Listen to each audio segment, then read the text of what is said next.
he'd body check me so hard through the wall from like my ass all the way to my shoulder. There was like an indent like 4 inches into the it's wall. Like it's like the Kool-Aid man. Like it's like it's exactly. like a picture, a perfect frame of Zary through the wall.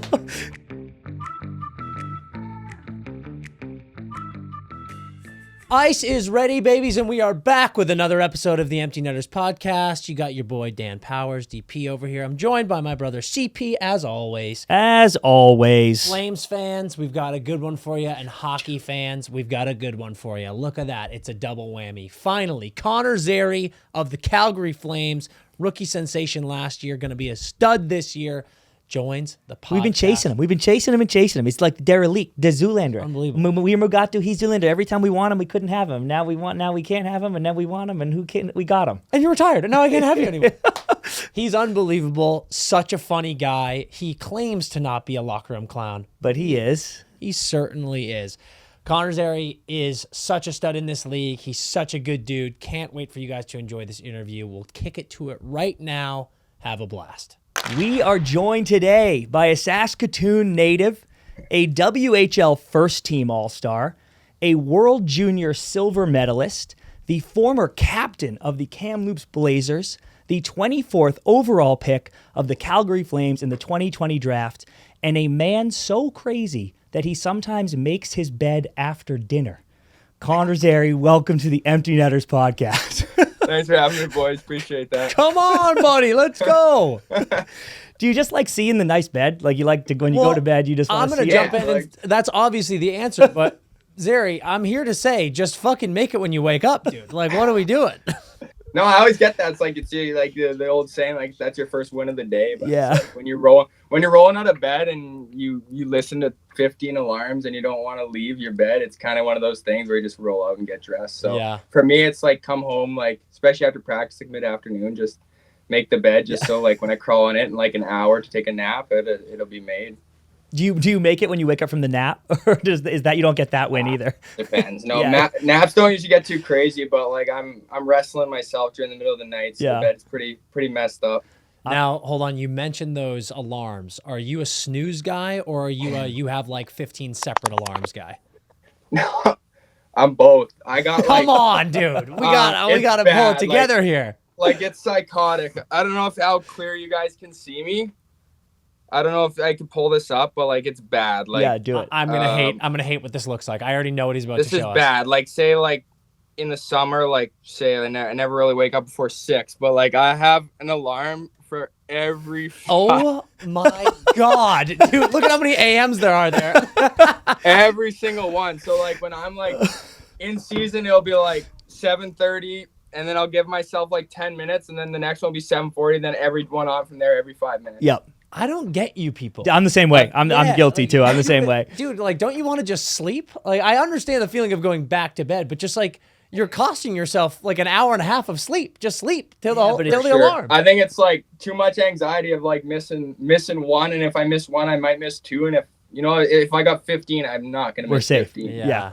Well, you should see me when I have a flight, dude. I set 1,000. It's on the plane. It's going off every 5 minutes. People are like, "Shut your fucking phone off." He actually sleeps sitting up with his luggage in his lap. It's like not even. For sure. Well, especially like first year, you don't want to be that guy like you've been in the league for 2 months and you're missing a meeting or something. I'd rather be up 3 hours before it. Yeah. Yep, cannot happen.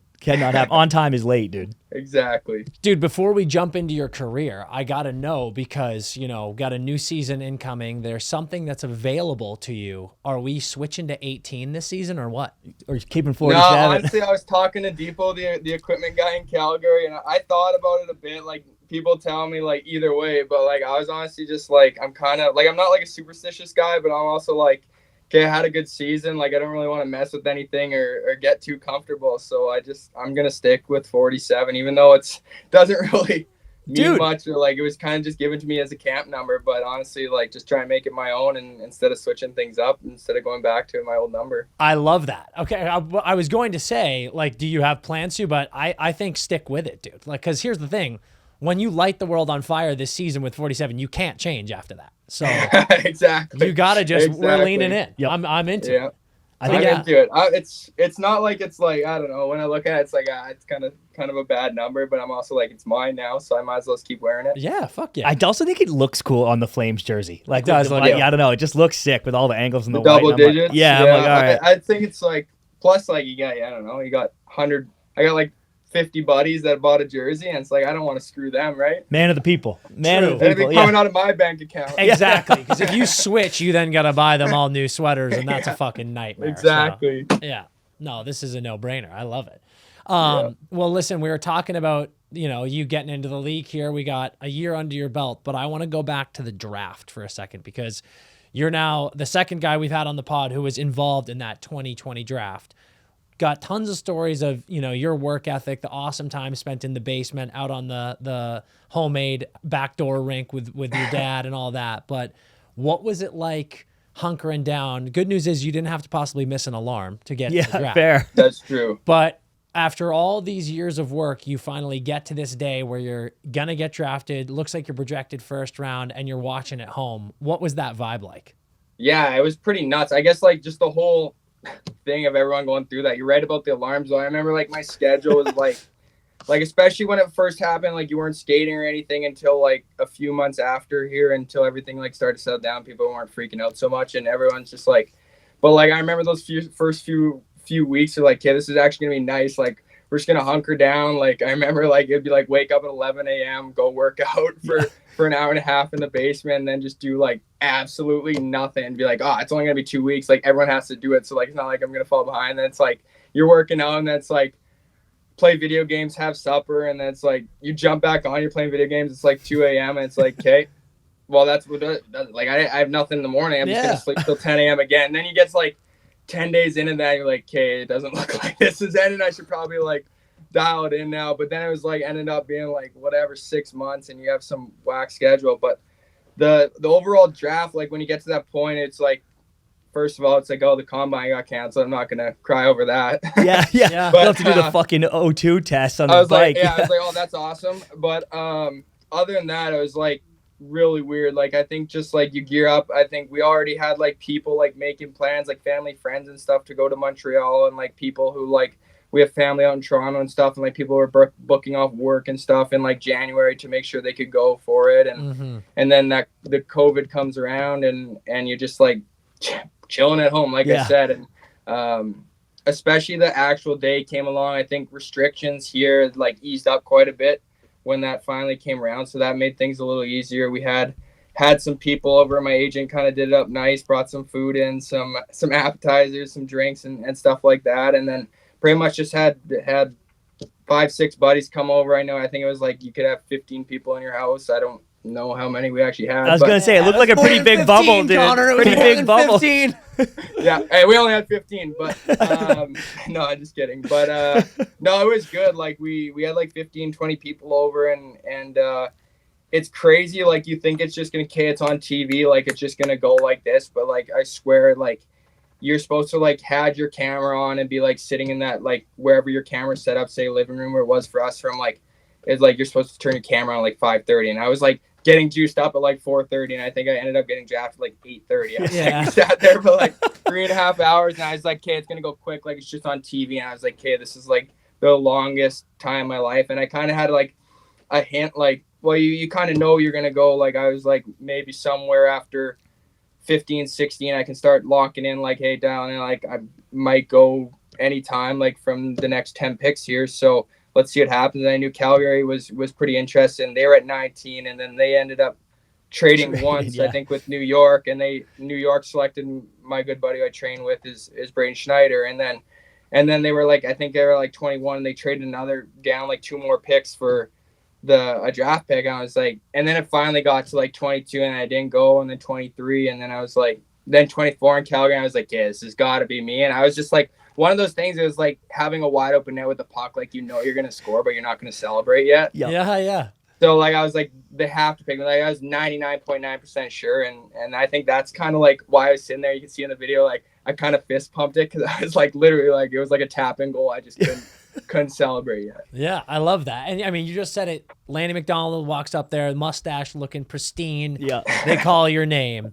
So why did you feel like you had a good chance with Calgary? Did you have some good meetings with them, or what were those conversations like? Just as best as they could kind of go over Zoom. I remember just like sitting in my room and doing all these Zoom call meetings for teams. But I think those ones with Calgary, like they just seemed like they were pretty genuine about how they felt about me, and they were open and honest about their interest in me and the type of player they saw me as. So I feel like when it got closer and like I kept hearing like my agent said a few things, like it wasn't never for sure thing, but I just like, I don't know, I just kind of had that feeling being a Western kid, and then Calgary coming up, and then hearing like, okay, they're pretty interested in you and they're picking around where your area is. So I think that's just how it kind of came up. And then obviously to have Lanny McDonald come up and say your name is like, you almost black out. But it was pretty cool. I think either way, like it almost worked out in a way like I could have like my grandma and my buddies and everyone, and like you're not gonna have 25 people or whatever flying to Montreal, but I think it worked out in that sense that they could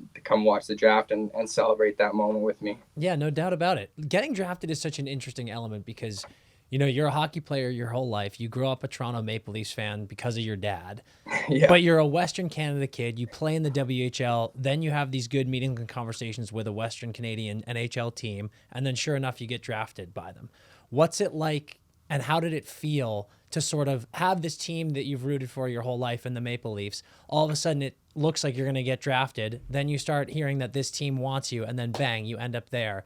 How quickly does your allegiance shift, and how was that experience with being excited about playing for a different Canadian NHL team? All of a sudden, you can see your future down the road. What was going through your head during that time?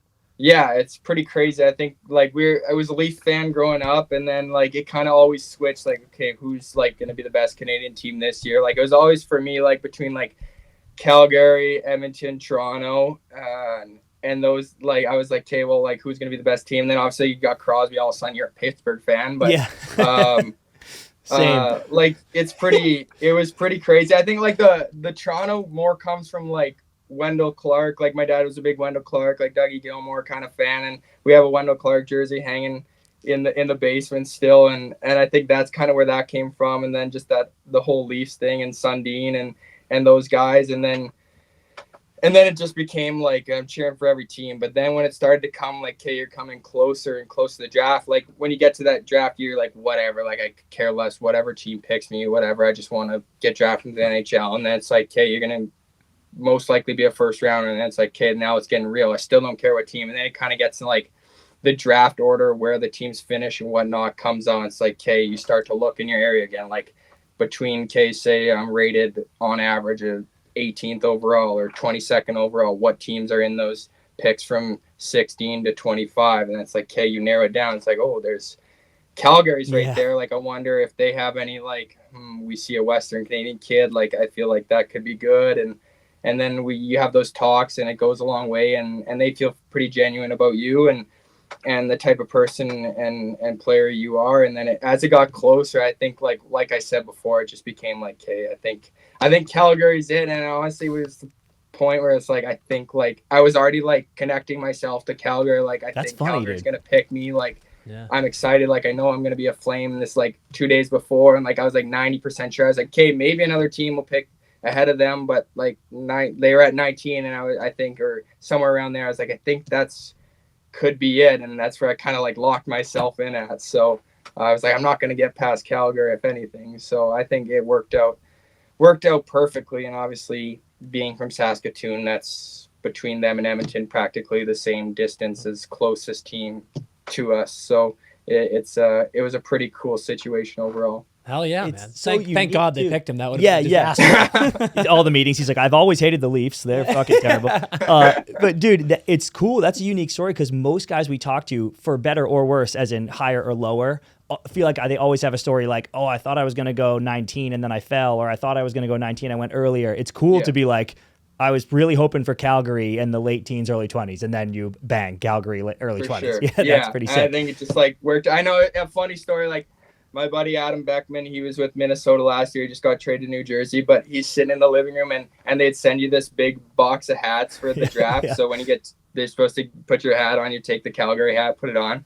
after every pick, obviously the first 10 or whatever, but he'd grab a hat out of the box and he'd just throw it over his shoulder. Every time a team didn't pick me, just grab it, throw it over his shoulder. So they trade back in, take you. He's like, oh shit, somebody find the wild hat. Yeah. That's amazing. And everyone's grabbing these NHL hats and just taking them home, and imagine someone trades back in, and that'd be funny. But no, that's just like funny stuff like that. I remember I got drafted, and then there's like 5 of us. We like walk. You can't, because you couldn't take like cabs or anything because the bubble is a small bubble. So I remember we walked from my house like 25 minutes. The only place open was Boston Pizza. So we went. We were trying to have like a post-draft little party, and we're sitting at Boston Pizza. I think it was literally like 5 or 6 of us sitting at a table in Boston Pizza. We each had a drink or two, and it was just like, it's like 10 at night, but it seems so late because like everything, we're only one. There was like 3 other police officers because like no one's out because it was still COVID, but the restaurants were back open, and we're just sitting there like pretty much just watching highlights of the draft at Boston Pizza. Dude, that is when you win your Stanley Cup, we are getting a picture of that up in Boston Pizza on the walls forever. That is incredible. That is incredible. Zar, so it didn't happen right away for you either after the draft, right? Like you had some WHL times, you had some AHL time, all of which you were crushing, but you're waiting for that call. And I love the story, and I want you to tell our listeners a bit. But when Pascal calls you that day, you get like when you see the phone ring, assistant GM, you're like, am I cut? Or this is either very good or very bad, you know? So what's when he jumps on and says, you're coming up, what's going through your head? My first question is, what's going through your head in that exact moment? Yeah, it was a pretty wild morning. Obviously you go through your time, it kind of, you're hoping for that moment. I had a pretty good year the year before in the A, and it kind of never worked out to get that chance to get called up, and I just wanted to go in and have a hot start, and I feel like I did that. But it's pretty funny. Like I was sitting on my couch that morning. I think it wasn't like early. It was like 10 a.m. I probably woke up at 9:30. It was a day off, and the funny part about it is he has, I don't know if he owns it or at least he has something to do. He has a brewery in Calgary, and the night before we had our Halloween party there as an AHL team. Sick.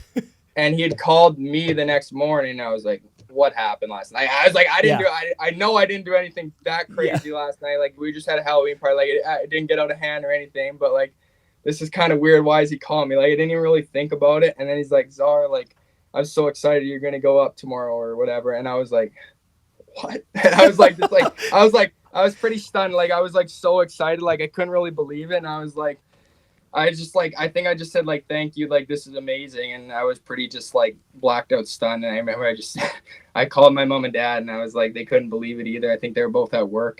That was a pretty cool moment. That was one I'll remember from forever. Like you don't really remember phone calls, but sitting on my couch in a Calgary apartment on a Sunday morning at 10 a.m. after a Halloween party. You got your costume still on, you know?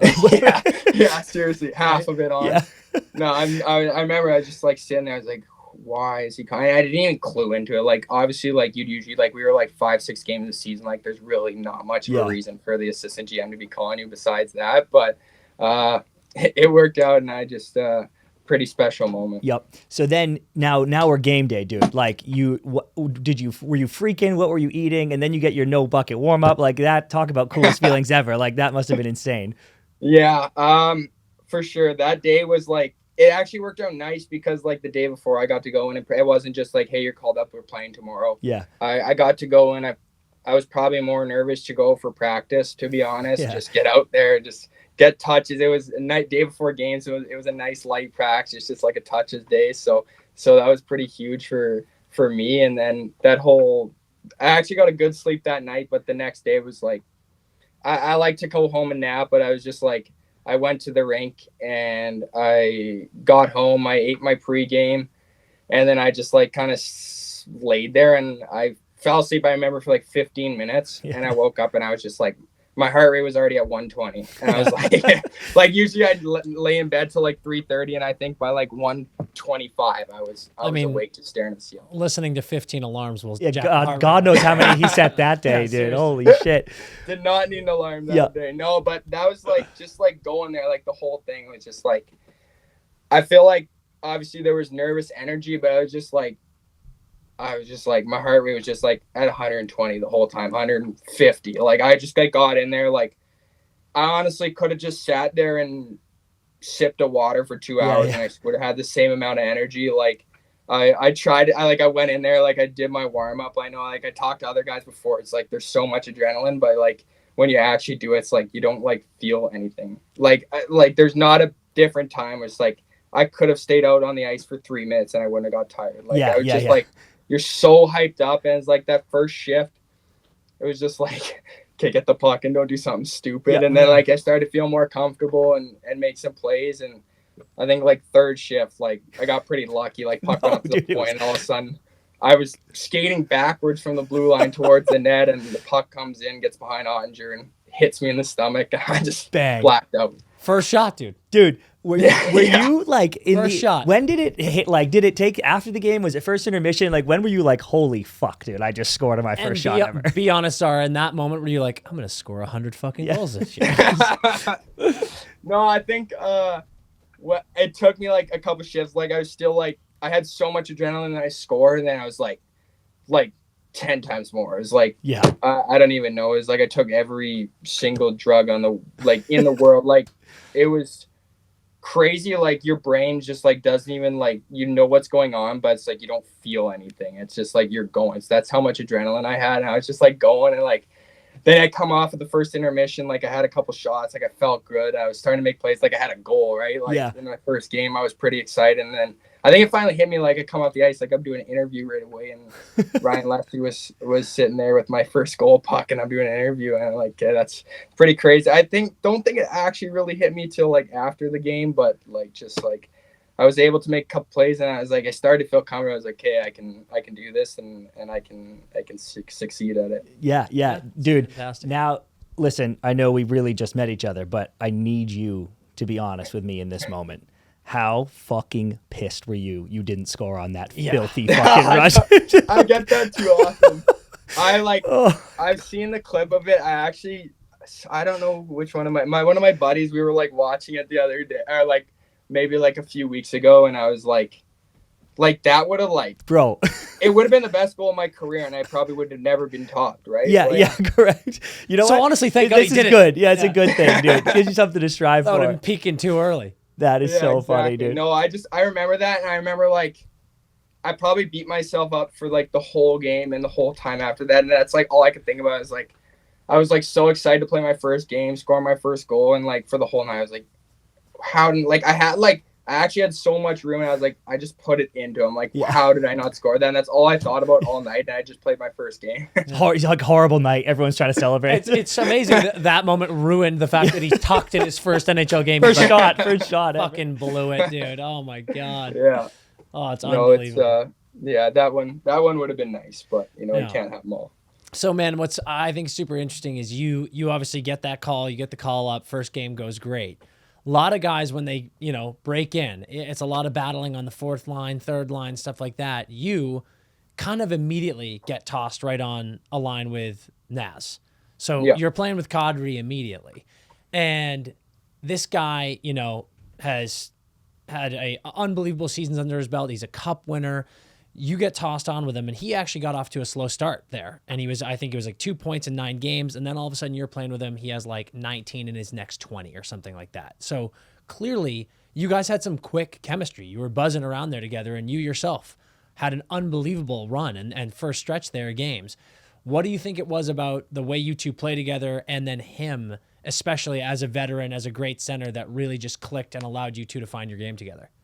Yeah, I think just like coming in, like you said, like it's tough, right? You can get just thrown on the fourth line, but they were able to have confidence in me to see that I can play at a high level, and I'm able to play in those types of situations. Obviously, I still had to prove I could for a couple months and that whole first year, but I think just to be able to get that opportunity, I know when they called me up, Husk and Conroy, they said to me like, hey, we're not just calling you up to play 6 minutes a night and put you back down. We want you to come in here. We're going to give you an opportunity with Naz. We want you to play your game and show us what you can do. Don't worry about like you're going to make a mistake. Like there's guys who are 15-year vets with 1,000 games who make mistakes, right? So you're going to make a mistake. Just go out and play your game. Don't worry about anything else and just have fun. And I think that made it a lot easier for me, right, to come in and hear that. get that opportunity to play with Naz. And obviously with him being able to be patient with me and have an understanding that I'm out here and I want to be my best as well. And I think it just fed well because he's so skilled and he commands the puck and he wants to make plays. And every shift he goes out there, it's not like he's just like, okay, it's just a shift where we have to get through. Like, he just wants to score every shift and he wants to make plays every shift. So I think that helped me a lot. I feel like that's the type of person I am. I want to go out there. I want to create a scoring chance. And I feel like that really helped me settle in and really helped me feel like I can play like myself, because that's always been my game, is to go out there, create offense and make plays. And that's exactly what he wanted to do. And I think that made it a lot easier for me playing wing for somewhat the first time. I played it a bit in the A, but I was back and forth between that and center, and to have him up the middle and kind of leading me along and help me out, and a guy who plays that similar type of style, it worked out well. How do you guys work on the chemistry together off the ice? Because obviously it's, getting your reps in game, at practice, stuff like that. But do you find it helpful and important to spend time together, eating meals, hanging out, just getting to know each other on a multitude For of sure. levels? I think I think it even like comes down to as much as like just cracking a stupid joke in the locker, just to like make, especially like if it's an older guy, like even whether it's Naz or like Huberdeau, Backlund, like whether it's anyone, like, you come into the dressing room, you want to feel comfortable, right? You want to be yourself. I'm a vocal guy. I like to act like a bit of an idiot, right? So I like to have fun and enjoy it while I'm there. So I think just being able to come in and then saying, like, even like chirping me, and it's not like something like crazy, like it's not like they're saying like, hey, you fucking suck. Yeah, but it's like, hey, like, did you wash your hair? Like, did you comb your hair with a piece of bacon today or something? Like something stupid, right? That just makes you feel like a quick laugh in the morning, like you feel good about yourself. And I think sometimes it comes down to something as simple as that. Sometimes just feeling comfortable coming to the locker room allows you to play your game, which allows them to see what type of player you are, and that kind of just builds confidence and connection between guys. So I think just like simple things like that even make it easy. Hold on, Zar, are you a locker room clown? Not really. Like, I try to be funny. I'm not that funny. I kind of just do stupid stuff. Like, I'm not like pranking guys or anything. I'm just vocal. Like, I love saying hi to everyone in the morning. Like, I'm just like, ask you how's it going, say something stupid, if someone's making a joke, I have to throw my 2 cents in there and try and make it my own. But I wouldn't say a clown, but I think I just like to be myself. Yeah, sounds like you might be a bit of a clown. You're good, That's dude. all I'm doing. I love it. Yeah, what's the vibe like in that Calgary locker room? I feel like that's a fun mix of big time vets and a bunch of young guys right now. That must be a fun dynamic. For sure. I think especially after, obviously I wasn't around for the first 8 games or whatever, but as soon as we started rolling after a little bit and everyone started to feel comfortable with each other, obviously the team kind of moved around a little bit and guys were up and down and trades and whatnot. But once we started getting a rhythm and stuff, I think, and we were winning games and guys were enjoying it, guys were having fun.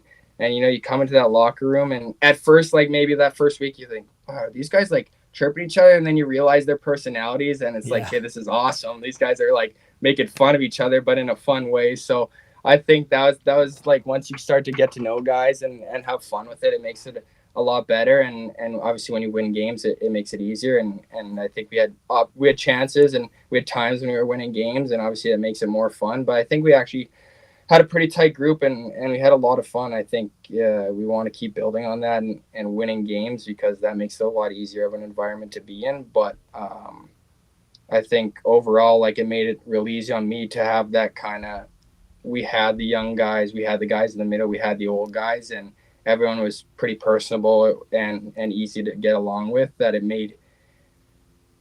allowed me to feel comfortable. And you gotta know when to do it as a young guy, but like still be myself and say stupid stuff and add in my 2 cents and not get hurt if someone doesn't want to hear it because they know I'm just gonna say it anyway. Right. Yeah, there you go. Dude, did Naz ever give it to you? Like, I saw you guys have a bunch of awesome articles of him being like, he's so supportive, he wants the puck, all this stuff. But was there ever a time in a game where he was like, hey, moron, that's the worst play I've ever seen? No, I think every guy's kind of like that, especially when you get to that level. Like, everyone wants to be the best. Everyone wants to win games. I think there's probably a time for sure where he's like, hey, like, did you not see me? Like, I was wide open or something like that. But then it would be like, he'd say that and then be like, and then he'd look right over, and then he'd come back and be like, no, but like then he'd actually like try and teach it like, hey, like I think if you turned up there and then fed me there, like, and then it's like, okay, actually now that you're saying that, I see that. So it's just like he was never really like that to me, like, okay, like, hey, I was wide open there, like move the puck or something. But then it'd be like, I think you can do this and then this. It was more of like a teaching thing, especially for those first few months, like to really instill that in me. You know, it's a different game when you get up there. So I think he did a really good job of actually trying to help me learn it, instead of just be like, he could have just came to the bench and be like, hey, get this rookie off my line. Yeah. Just motherfuck you every time you make a bad play. Yeah, exactly. And I think like you could fall into a situation where it could be like that, but I got pretty fortunate that things gelled. That's awesome. No doubt. And you just talked about this, Zar, but every pre-draft article that I found about you anywhere, when you're talking about yourself and when scouts are talking about you, it consistently came up like 200-foot game, super responsible, all the things you want to hear about a center. And you just said you played a little bit in the A, but it must have been kind of crazy getting called up to the big time and being like, you are a wing now. And is that some guys though are like, oh, it's natural, I get it over there, and some guys are like, it's a different fucking sport, you know. So I'd just be curious on your take on what that transition's been like and how you're enjoying it.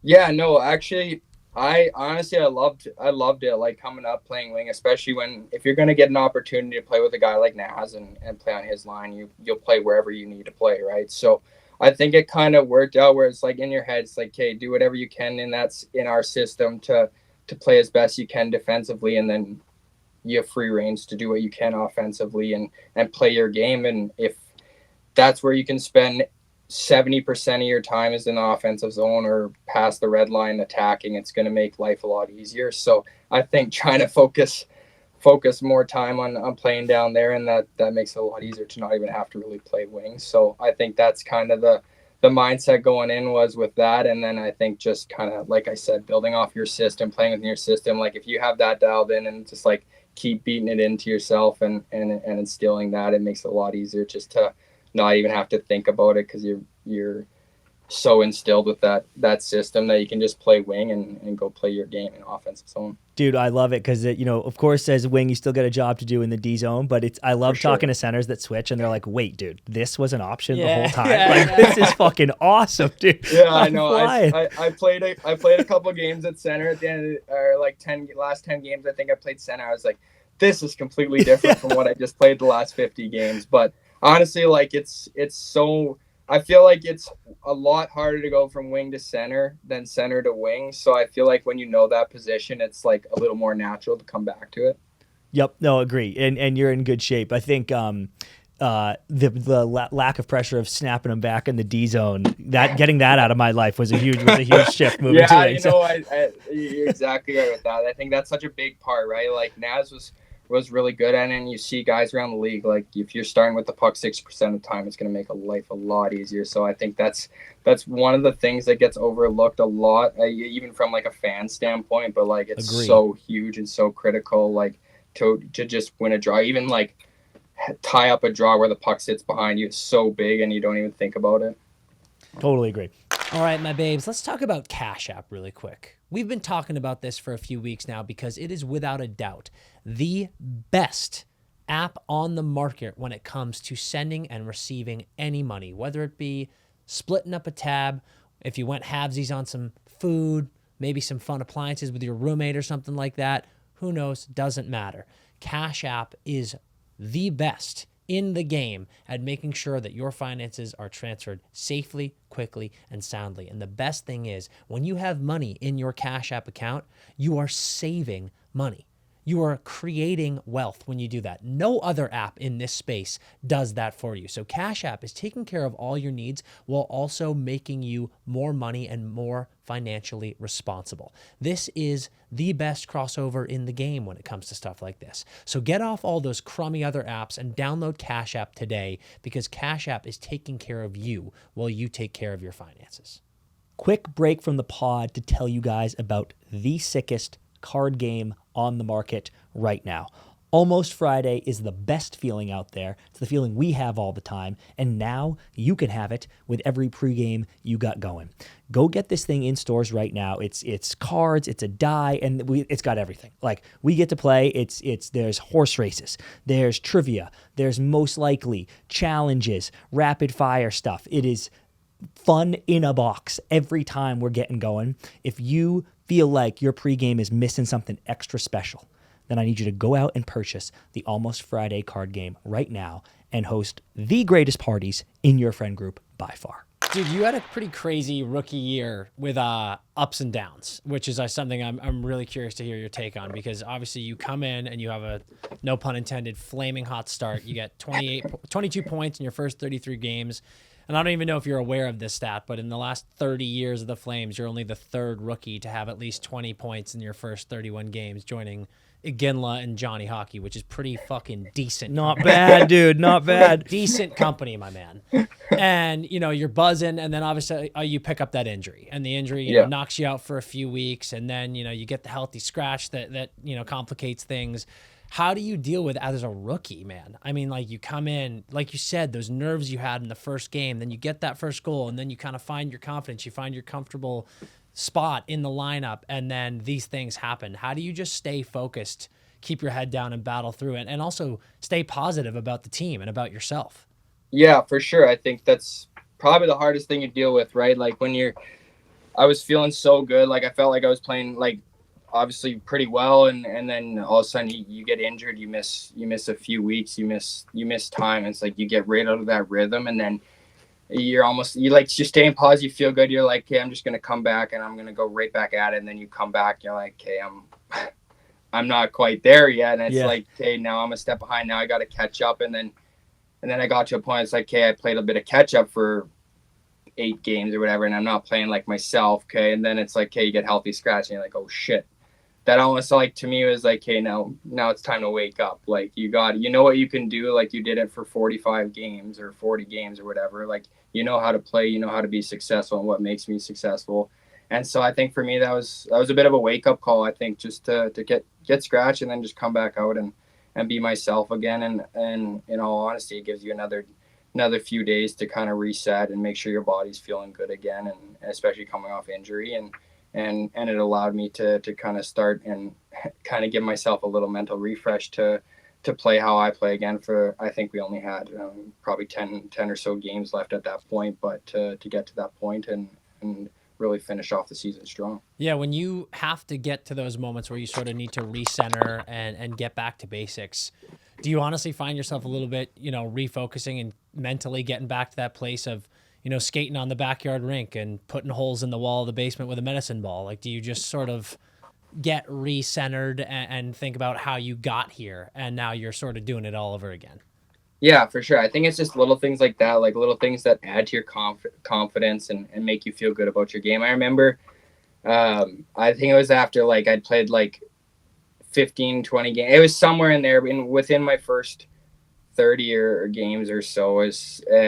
I think I went like 3-4 games, and I was still playing good, and I just I wasn't producing or creating as much, and Savvy Savard, our assistant coach, pulled me in and he's just like, this is what I want you to start doing. And I was like, oh, he's gonna show me like me screwing up or something. And he just showed me like 10 highlight clips of myself. Sick. So I think when nice. it's like little things like that, he's like, just play like this, man. Like, don't even worry about it. Just get back to this and just have fun with it. And he just showed me like 10 highlight reel clips of me playing hockey, and I was like, hey, that actually made me feel really good, and he has confidence in me. He's like, obviously you can do it, like, go do it. And so I think it's just like little things like that, like, or even like if it's not hockey, like just getting away from the game to refresh yourself and doing something other than hockey, and it gets along. So trying to get something else to go out, and even if it's going to the mall or something. But I think just getting your mind away from the game just to reset and come back, like, you can do it. You just got to do it. Yeah, for sure.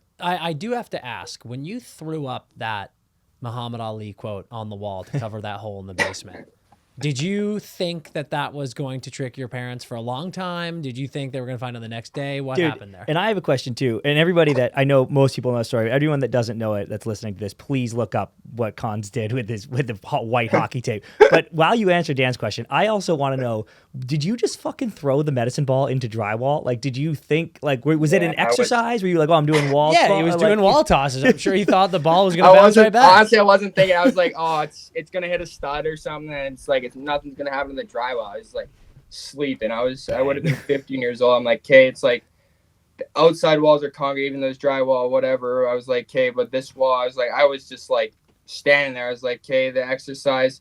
I don't remember what plan I was following from junior or whatever, and I was like, the exercise, the sidewall toss, it's just like that against the wall, and I'm like, fuck. It was only like an 8-pound ball. I was like, yeah, I'll just bounce off. Yeah. And so I just go up like one throw right through. Bang. I was like, yeah. Oh shit.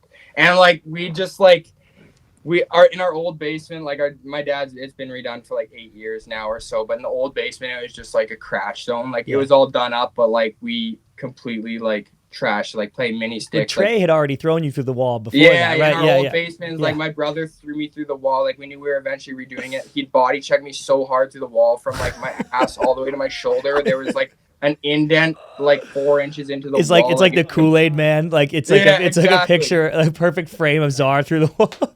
Exactly. And like we had an old TV down there that we didn't really use much, and my buddy put me through that. Like we were just like putting each other into the walls and stuff, and like there was like 6 different holes. I remember like when we were finally about to demolish it, like we were like running and jumping to see how hard we could body check through the wall to break the drywall and stuff. But like this, and then like this was probably only like a few years after we redid the basement that I grabbed this medicine ball. I'm like, yeah, it's fine. Like I'm just throwing it against the wall. Like idiot I am. But like I grab the ball, I throw it, and I go, oh shit. And I know like I put like minor scuffs in the like walls before, and my dad's like, come on, like we just redid it. Like, are you kidding me? Like he's a pretty handy guy. Like he'll fix anything. Like he had just done all that work for like a year redoing the whole basement, and I put that through. I'm like, you know what? Because I'd already had another poster on the other wall, and I was like, I'd put it there just like as for fun, like because the walls were bare in the gym. I was like, we'll put like a gym poster up, and then I was like, you know what? I run up like within 2 minutes, and I'm halfway through a workout. I don't even know if I finished the workout. I'm on the computer, like on our desktop computer with our printer there. I'm like, he's like, don't pay attention to this. I'm on Google Images. I look up Connor Zary Kamloops Blazers, and then I find one of me playing hockey, printed out Connor Zary, and then it's like a Team Canada one, printed out, and then I'm like inspirational sports quotes, and then it's like a Muhammad Ali one, and then inspirational, and then it's like a Derek Jeter one about being outworked. So I was like, yeah, that sounds great. Perfect. And so I rip downstairs, grab white hockey tape, and I'm taping these up, and like they don't match up. And it's like Dude, it one ridiculous. was horizontal, one was vertical, and I was like, I'm just gonna tape them. So I taped them up and didn't hear a peep. Everyone just like, okay, like he did some like whatever, like he wants to throw his hockey pitches up there, like maybe he's motivating himself. And then I remember it's like 2.5, it might have been like this, so this might have happened in like 2017, 2018, and then in COVID I think is when my dad figured it out, because like we'd always come down here and into the basement, like work out together and stuff, and he works out pretty like quite a bit, like every day, and he's always at the gym. So I was like, I'm just gonna work out with my dad. We get down there, and mid workout, like the paper's like slowly tipping down. He looks over, he goes, what the fuck is this? And I'm like, honestly, Dad, like it's been there for 2.5 years. You can't really get mad at me, like and then he just like laughs. So it actually like it couldn't have worked out in a better way. Like it ended up like he went upstairs, he's like dying laughing. He's like telling my mom and my brother, he's like, for 2 years I thought this kid was motivating himself, and there's a giant ass hole in the wall. So it honestly like totally worked out in my favor, and I don't really regret it. Like I regret it's amazing, but like hiding it worked out perfect. Oh, it's fantastic. Here's a question for you. Have you ever seen Shawshank Redemption? I have, but it's been a while since I've seen it. Because you stole that move. Like that is exactly what you did is a instrumental part of the plot of that movie, which is fantastic. It was fucking perfect, awesome. dude. I loved it. My favorite. I love the story so much because it was pictures of you too. Like in my mind, it should be like pictures of Crosby or like other dude, but like you just got you on the wall. Like it's like clearly the kid was panicking. Printing out a bunch of photos of yourself is like the wildest move I've ever heard in my life. It was said and done. I had it done within like 5 minutes. Like the printer was going. I was taping these up. I was like, it's foolproof. And I was like, even if it like I was like hoping like, okay, even if it lasts like a month, I'll be like, okay, this happened so long ago, like whatever. And then it's like still like no. I thought like I just assumed after like a while, I was like, okay, they must have saw like there's a hole because like when every time like the air would move through the house, it would like they would suck the papers like, would suck in a bit. Yeah, and I was like, okay, like they definitely know this didn't say anything, like they just like forgive me. And then it's like 2.5 years later and they finally figured it out. I was like, well, Incredible, dude. Yeah, Incredible. unbelievable. pretty funny. Zary, you talked about a part of the thing when Dan was talking about the rookie season is how long the year is in the NHL, right? It's like a grind. Sure. I saw you give an interview saying people think they get it, but they don't even get how intense it is. And I'm sure another part of that in terms of like, wow, the NHL is intense is just the business side of it, right? So sure. coming into this year, and this almost all of this predates you, but the Flames since 2004 when they were in the final, it's like a lot of first round exits, a lot of missed playoffs. You missed the last two, and you're coming into this year, and it's like a lot of guys are coming out, and you have a bunch of exciting signings too, but like a lot of guys coming out the Markey trade. But I know there's a ton of belief in that room. Can you just tell us about like what you've just been so successful on such good teams your whole life, and then now you're just in the NHL and you're like, fuck, we're grinding. What is that like? Just kind of experiencing an off season and being where you guys are at as a team. How do you guys work through that?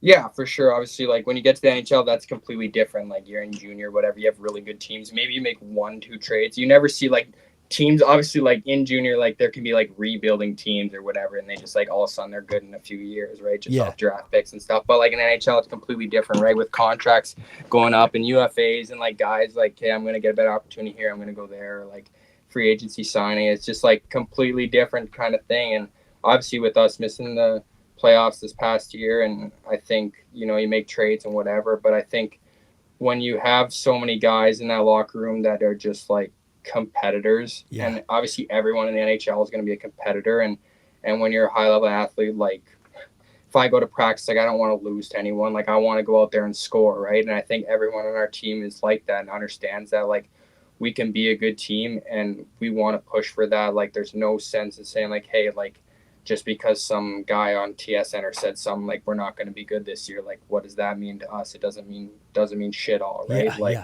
It's up to us at the end of the day to like, hey, if a team wants to say it, like if a team wants to come in and say like, hey, this isn't a very good team, right? And they want to doubt us, like we'll want to shove it back down their throats, right? So I think that's on us. It's always fun to be the underdog and always be kind of the unexpected team to kind of win games and string things together. So I think that's kind of, you get to that point where it's like, okay, you turn to like, let's enjoy this, but like, let's also like, let's turn it up. And I think be competitive and be a really good team and push for playoffs this year. It doesn't matter who we have in that locker room. And you have a team of guys who want to be there and want to compete. And I think that's the exciting part is you don't really, whether a guy maybe, hey, it's being a UFA, he's going to leave, or like, you don't really have that as much anymore. Like guys got traded, things happen. It's a business. And now you have guys that are there now and there's not as much chatter. It's just on us to go and play hockey. Yeah. And for such an awesome fan base too, I imagine that's a ton of motivation as well. Well, like you grew up near there, but it's like, God, what they would give to watch you guys make a sick run, so that must be extra. 100%. Yeah. That must be cool too. I know. I think you just like see how much support you get as a team. Like obviously you're in Western Canada. It doesn't get much better than that. And you can see like just being like, on a regular season night, like how passionate, or if you're like walking through the city or whatever at the mall or something and someone says something, like how passionate the people are. And like you're just like, you're almost in your head like, okay, like if this would like even like making playoffs and playing playoffs, like it would be an absolute zoo in there. Yeah, like that's all shit. You want. Yeah. It's like you almost get like nervous like thinking about like how fun that would be just to play like a playoff game in the Sea of Red. Like so I think just like little things like that just like motivate you to want to win. Yeah, absolutely. As a competitive guy and a determined guy, do you like the feeling that, just in your second year, everything that you're saying, you are a player on this team that both the guys in the locker room and the fans are looking at to be, a leader and someone who's going to be a huge impactful player for this team this season? Do you like that feeling? Does it kind of motivate you a little bit more? Does it fuel you a little bit more? Yeah, I think for me, even talking to Husk and whatnot, just like your second year is always your hardest to come in. You have so much expectation for yourself. And I think for me, it's trying not to think about it like okay, like I'm in the NHL, like I feel like to me it's better for me to think about, okay, like I have to go into camp, like I've never played a game, right? Yeah. So I got to earn that again, and I got to make sure I'm out there trying to be the best I can possibly be and be myself and be my player. Obviously, you can say that, but you obviously it does make it easier. You do feel comfortable because you know those guys, you've played with those guys, you've traveled with those guys, you've spent a lot of long days, long nights with those guys, and it makes it easier in that sense of being comfortable. But I think just coming in and know like you really haven't done anything in the league and you haven't proved yourself and you got to keep pushing and you got to keep doing that. I think I've only played 65 games. So I think for me, my kind of mindset is to come in and like I've only played maybe like one game and I know the guys, but I got to prove to them that I can be a good player again. Hell yeah. That's sick, actually. I love that attitude. Me Like too. a rookie all over again. You can't That's have a that- sophomore slump if you're a rookie. That's again. that 40. Yeah, that's that 47 attitude. Yeah, That's yeah, why he's not that's- switching that's 18. 47. Keep the camp. That's I sick. fucking love it. Con, you're up in Saskatoon, like we said at the top, but tell me one thing that you are grinding on this summer with your game and one thing that you're doing for fun while you're up there this summer. I think the biggest thing I'd say grinding on is just like that overall strength and speed. I think just being able to get on the ice as much as I can, but also take that time to be in the gym. I think for that first, in a way, it's an advantage that we ended in April. I got to go in the gym a month and a half or a month before I even started skating. So you get that time to recover and try and build strength and build speed in the gym without just breaking yourself down on the ice every day. And I think that helped me quite a bit. And I think just those little things are huge. We got a great group of guys who train here in Saskatoon and skate and stuff like that. So that makes it a lot easier when you still have that dressing room talk and stuff like that in the summer. It makes it fun, not miserable to show up to the gym every morning. But for fun, it just depends on the day. I was playing a ton of golf until I kind of got busy. I went on vacation at the end of June, and after that I've been slouching on getting on the course. I probably played like 25 rounds from the end of April to middle of June, and then after that I've only played a few. Just got busy with skating and stuff like that, and went on vacation and visited family in Vancouver Island as well. But I think just fun, like, it's we got, like I said to you guys at the start, we got a pool in our backyard, and whether it's with buddies or whatnot, and going there and enjoying that, or sometimes after a tough day, if it's a good day, nothing really beats just absolutely melting on a pool floaty for a couple hours. Perfect, dude. Perfect. That, huh? It's fucking beautiful. All right. Well, Zar, we're going to hit you with our final thing. It's a game we play with all of our guests. It's called Pass, Shoot, Score. Are you familiar with this? No, I don't know this one. Okay. I haven't done the last thing. I haven't seen the last thing. So Pass, Shoot, Score is basically just a ranking system. So we're going to give you 3 things that we know that you are into, things that you enjoy, and you've got to rank them pass, shoot, score. Now, pass is great. We love snapping it around. Shooting is better. Getting pucks on net. Scoring, the ultimate goal. So score is going to be your favorite of the 3. Okay. Your first category is going to be something I know that is very near and dear to your heart. I'm very excited for the answer to this one, by the way. Your first one is breakfast foods. So we're gonna wait. Do I only get to know the one and then I have to say them? No. I'm We'll give you I'm 3. I'm going to give you all 3. Okay, good. I'm going to give you all 3, and then you have to rank them pass, shoot, score. Perfect. Breakfast food category, we're going to hit you with pancakes, waffles, and French toast banana bread. Oh. Well, pass, shoot, score. So we went pancakes, waffles, and then French toast banana bread. Yep, Yeah. rank those 3. Hot take probably, but I'm going to go pancakes at pass. I knew it. Dude, god damn I'm in this kid's head, dude. God damn I'm in this fucking kid's head. I knew it. And then like a good, like I'm talking like the best of the best. Like if you have a good waffle with like a little bit of crunch, Yeah, dude. like just a bit though, like not too soggy, not too hard. Like I put that at shoot, and then score's got to be like the banana bread French toast. Like we get it at the rink. It's so good. Like I never even thought about doing that, but like when you take banana bread, you put it in the French toast batter, you grill it up. It's like It's the greatest thing ever. Dude, I'd never even heard of that. I saw you talk about it, and I was like, incredible. what the fuck? It sounds amazing. All right, hold on, Czar. Are you now? I know you're a breakfast food guy, and by the way, I'm team waffle over pancake too. I'm pancake, Okay, good, dude. I'm good. pancakes. At least You guys there's two are of you us. guys are fucking Yeah. crazy, dude. Pancakes are gas. I'm telling you, man, people be sleeping on waffles. God Waffles are damn. gas. A good waffle, like he said, with a little bit of 100%. crunch, fantastic. Wait, dude, you know what I do like? And I'm still team pancake. I'm not abandoning all the pancakers out here. But I will say, I like how the waffle, the compartments like catch the syrup. Yeah. Oh, unreal. Yeah. Syrup and butter. Yeah, dude, like that is actually. Plus, Get That a is little actually- Nutella in there, dude. You want to get Yeah. crazy? Come on. Waffles versatile too. Like you make a chicken waffles. You can make a Yeah, egg sandwich with waffles. Good point. Like Go ahead, it holds its own. You know, you, Yeah. You gotta get what not you gotta bad. get the is integrity of the sandwich. Fuck. 2 waffles, get some chicken, bacon in there, and make a sandwich. Yeah, Now right. we're That's pretty good.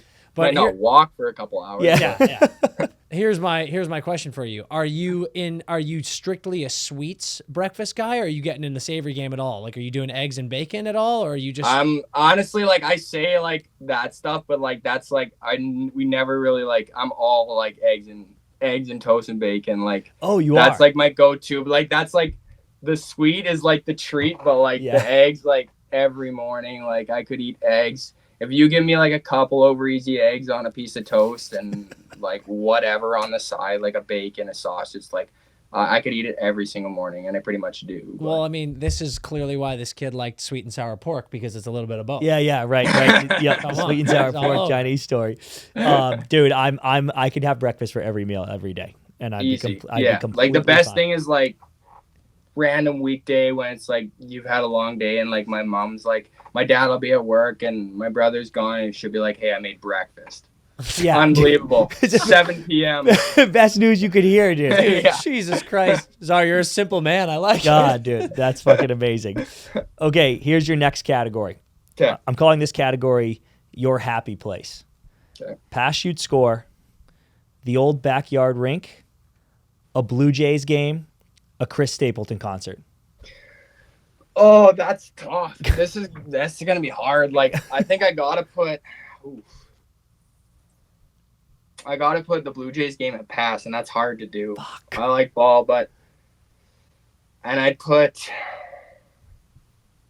gotta put Chris Stapleton at shoot and the backyard rink. Gotta at do it. score, which is tough. Like you can't like it's legendary. Like the backyard rink, whether it's mine or one of my buddies, like that's like it's just gonna be a score any day of the week. But like I don't know, I gotta go. Like my dream concert to go to Chris Stapleton. So it's Oh, you gotta haven't be been shoot. yet? You haven't been to I've one? never been. Oh That's my why, that's God, why it's dude. Like, Oh. I can't be score, but like that's just like everyone asks me. Like I like if there's one thing I want to do in life is go to see a Chris. We can make this I was happen. gonna This say is we'll make this happen for this that guy hard, dude. immediately. That's easy. Give me okay. I need favorite Stapleton song, and I need just because I know a lot of people know, but just tell the people listening like how you bullied Scott into making the rank out back for you guys. Favorite Chris Stapleton song. Oh shit. Wait a second. Sorry. I'm in my brother's room. He's got like an office desk and it's like stands, and I just bumped. the Oh, button that was and sick, dude. I couldn't tell what was happening. Yeah. It went was- straight up over my head. I'm trying to think what my favorite. Like obviously, there's the classics like Tennessee Whiskey. Classics and- for a reason, dude. Classics for a Yeah, reason. like those are classics. But also like the ones I actually like is like I think is like when he first started. I think their band was like Steelhead Drivers or something like okay, that. we're going deep now, dude. Yeah, this is the good like, shit. I Yeah. think there's one. It's like where rainbows go to die or something like Oh that. yeah, I know that one. Yeah. It's an Good song. unbelievable song. I feel like that's one of the more like not as known, like how he sung in that band before and when he was in Nashville and stuff. But like I think even if you go as far as back as that, I'd say like those ones are just like so good. Like just like that no one really like to who he is now. Like Yeah. really no one. And then you hear that it's like, dude, this guy's a stud. Dud, Like his dude. voice Yeah. is insane. Yeah, all you Western Canada boys love fucking country music, dude. I know it doesn't get old. I mean, it's great stuff. Yeah, it is. It is. And then wait, tell everyone about the rink. How you get the snow. That one, Yeah. I think it just like it came to be like, okay, so we have like a community outdoor rink that's like not very far, like half a mile away. You walk through one park and it's in the second park, like it's like 3 blocks away, and we always went there. And I was like, it started to get like there was a shack that was built there, and it was only open every once in a while, and then it just became like, Dad, I want to get on like the outdoor rink. And then I finally got to like an age where it's like, okay, we'll build one. And then it's like my dad started like building like these contraptions, like the piping thing to put the hose in and have the towel, so he's like flooding it, and then my brother would flood it for me. And it's just like all of a sudden we'd be out there, and my dad and brother would be throwing me into the snowbanks, body checking me and stuff like that. But why are you guys just beating the shit out of each other all the time? It's like the basement of the rink. It always was, because it'd be me doing something stupid, and I'd be like, oh yeah, like I'm 12 years old, I can wrestle my dad, who's 6 foot 185, and I'm 4 feet 11, 120 pounds. Like, of course I can wrestle. And then all of a sudden I'm head first into a snowbank. But I don't know. I think that's just like, that's what always made it fun.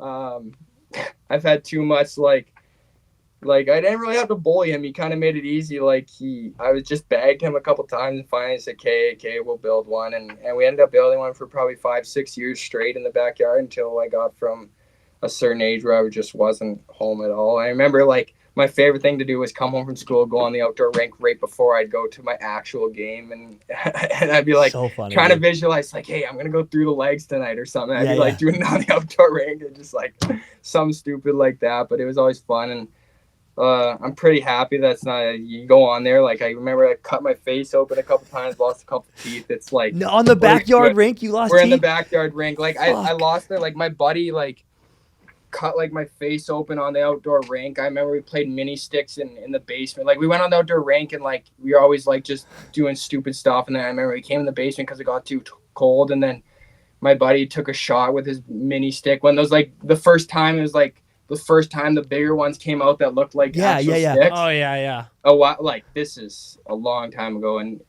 like we're just started using these, and he comes close. I'm playing goalie, and my 2 front teeth just completely gone. Disaster. Just not needed at all. But when you look back at it now, it's funny. When you're there, you're screaming and crying. Right.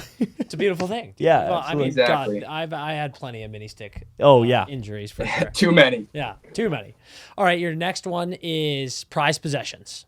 So pass, shoot, score. One of the teddy bears from when you scored the teddy bear toss goal in 2019. The Chris Yulee stick that Toledo gave you off the bench in the Blazers Blades game. And then the fedora that you wore every single fucking day when you were in Maui. That's fucking funny. The teddy, well, I already got the easy number 1, so I'll put the teddy bears at pass. I'll put the Yulee stick. I still have it in my garage. It's like an old Nexus Bauer. That's so sick. Yeah. It's got a Kamloops Blazers little logo on it. I'll put that one at score. That's just a crazy story because my buddy's cousin played for them. We were like 12 years old, and like you're standing over the tunnel where they come out like, can I have a stick? Can I have a stick? Like every kid does now, and you're like, come on, like no one's gonna give you a stick. But then Toledo like comes by. Legend, dude. Yeah. This little bit was broken off the top, so like I could cut it perfectly, still use it. Like it was like a 2-inch break at the top. Like you obviously couldn't use it, but I could use it. And so he's like handed it to me. I was like the most psyched kid. Like the only time in my history of going to any hockey game where I actually like got something like a puck or a stick when I asked for it. And it's just like the best day ever. But that's a pretty cool keepsake. But obviously the fedora, I got it right here actually. No, Come you on. don't, dude. I fucking can't believe. Wow, dude. Oh my God, dude, that is gas. $10 fedora we bought. Me, Jacob Pelletier, and Matthew Phillips. We were like, okay, we all like we're like, hey, we gotta go somewhere. And like I remember we were at our last like road trip in Abbotsford, and obviously you're in Abbotsford, and it is what it is. But we're in our last road trip in a regular season. We had already clinched first, and we were gonna go to playoffs. We were like, boys, we gotta book something, and we were like, okay, like because we had a really good team. That was the first year when we moved to the Calgary Wranglers. Like we had a really good team. We clinched first in the league, and we won the regular season. And we're like, hey, like, but we got to book it. So it's like, just like if we make the finals, like it's got to be after. Yeah.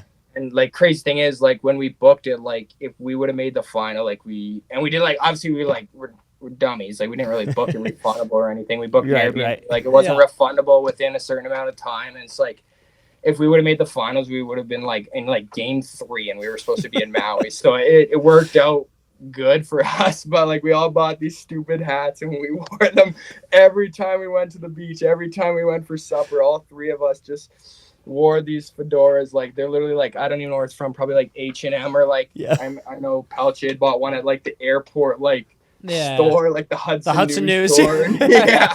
So like I remember I was walking through the airport and I think it was one of those 2 guys was wearing that hat like on the flight because he didn't want to like squish in the backpack. So I don't know, it's pretty funny. It's a pretty funny keepsake. If you like, you literally like look at our phones from all those pictures, like you can't find a single one with us not wearing that hat. Dude, the pictures are fantastic. Like your whole trip. Here's the thing. I feel like you kind of, because I know maybe it was last year or something, but like you got a couple new suits, some new dress clothes, so you're getting your fits getting going here. I feel like you might have to become a fedora guy. Like you need to get multiple fedoras that you incorporate into your pregame fits. That would be such a play. That would be a pretty good play. No, I like actually. And I didn't. The funny thing is, like, I didn't bring it to Hawaii. I was like, I went to Hawaii like a few months ago too, like again.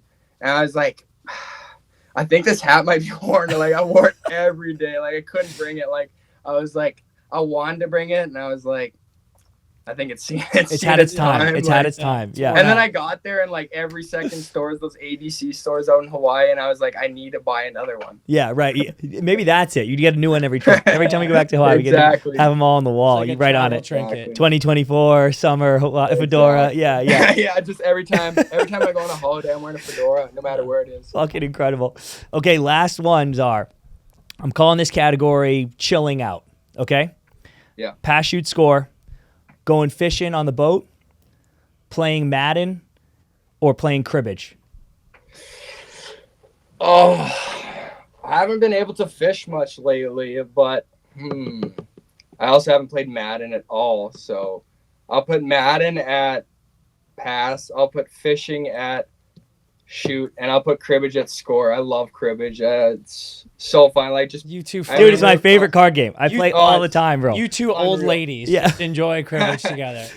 No, but I remember I learned that game probably like a while ago now, and I'd always play against my mom, and then I finally figured out like how to play and how to get good, and then I'd always like there's like for a year straight. I remember like every time someone like my grandma would come over, my uncle or something like. I'd be like, okay, we got to play cribbage, and I'd need to win, but like, and I wouldn't stop playing till I won. And like my grandma, like I was at my grandma's for breakfast the other day, and she's like, can't even play cribbage anymore because you won't let me win.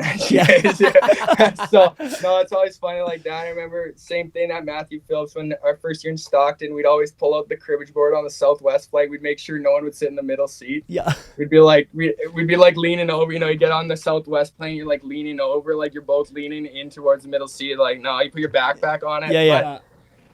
Those are always funny. Like we'd always play cribbage and see when he'd always kill me for some reason, but it was always fun. Oh, it's fantastic. Dude, I love the idea of like team flight. One group of guys are playing like $20,000 hand 7-Up, and Zara's playing cribbage in the middle of the plane with a couple of boys. Exactly. So good, dude. That's fucking awesome. Oh, well, I'm glad you're a cribbage guy, dude. I love cribbage. Love it. Yeah. Love cribbage. Unbelievable game. All right, Zara, we've taken up enough of your time, but this has been a fucking blast, my man. Can't thank you enough for coming on. And before we let you go, is there anything you want to shout out?